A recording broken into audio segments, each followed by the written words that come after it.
আলোচিত এই পর্ণ তারকা যুগল বাংলাদেশে বসে ভিডিও ধারণ, সম্পাদনা ও আপলোড করতেন এবং এর মাধ্যমে বিপুল অর্থ উপার্জন করছিলেন। ওই দম্পতি বিদেশি একটি ওয়েবসাইটে নিয়মিত পর্ণ কন্টেন্ট আপলোড করতেন। তাদের পরিচালিত ওয়েবটি বিশ্বের জনপ্রিয় পর্ণ সাইটগুলোর মধ্যে শীর্ষস্থানে উঠে আসে। দ্য ডিসেন্ট নামের একটি গণমাধ্যম তাদের নিয়ে দীর্ঘ অনুসন্ধানী প্রতিবেদন প্রকাশ করে। পরই নড়েচড়ে বসে প্রশাসন, শুরু হয় অভিযান। অবশেষে সিআইডির একটি টিম বান্দরবান থেকে তাদের গ্রেফতার করেছে। বাংলাদেশ থেকে পরিচালিত একটি আন্তর্জাতিক পর্নোগ্রাফি ওয়েবসাইটের সঙ্গে যুক্ত থেকে অশ্লীল কন্টেন্ট তৈরি ও প্রচারের অভিযোগে তাদের গ্রেফতার করা হয়।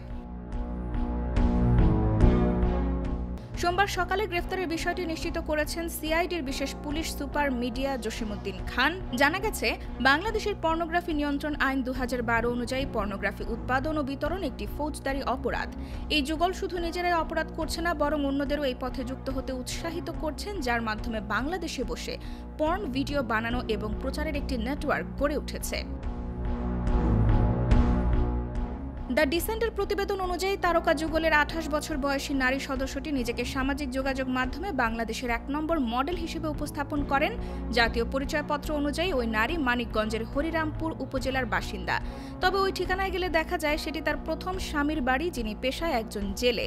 তার শ্বশুর নিশ্চিত করেন যে তিনি তার পুত্রবধূ ছিলেন। তিনি বলেন, একদিন সে বাড়ি ছেড়ে চলে যায়, 8 বছর হয়ে গেছে, আর ফিরে আসেনি। জানা গেছে, ওই নারীর বাবার বাড়ি একই উপজেলার ভিন্ন একটি গ্রামে। মেয়ের বিষয়ে জানতে চাইলে ওই নারীর বাবা দ্য ডিসেন্টকে জানান, 1 বছর আগে তিনি তার সঙ্গে সম্পর্ক ছিন্ন করেছেন। তার ভাষায়, আমরা গত 1 বছর ধরে তার সঙ্গে কোনো যোগাযোগ রাখিনি, আমি তাকে ত্যায্য করেছি। অন্যদিকে পুরুষ সদস্যটির জাতীয় পরিচয়পত্রের তথ্য অনুযায়ী তিনি চট্টগ্রামের আনোয়ারা উপজেলায় জন্মগ্রহণ করেন। তার বিষয়ে স্থানীয় এক বাসিন্দা বলেন, সে অন্ধকার জগতের মানুষ, ওর কারণে আমাদের গ্রামের নাম খারাপ হচ্ছে। পেশায় অটোরিকশা চালক মোহাম্মদ ফারুক নামে এক প্রতিবেশী বলেন, তার পুরো পরিবার বিভিন্ন ধরনের অপরাধের সঙ্গে জড়িত। তারা অপরাধী পরিবার বলে এলাকায় পরিচিত।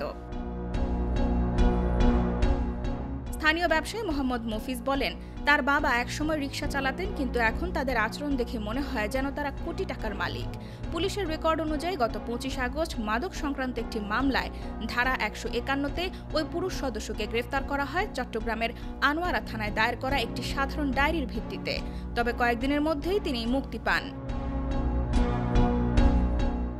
IBTV USA, new York.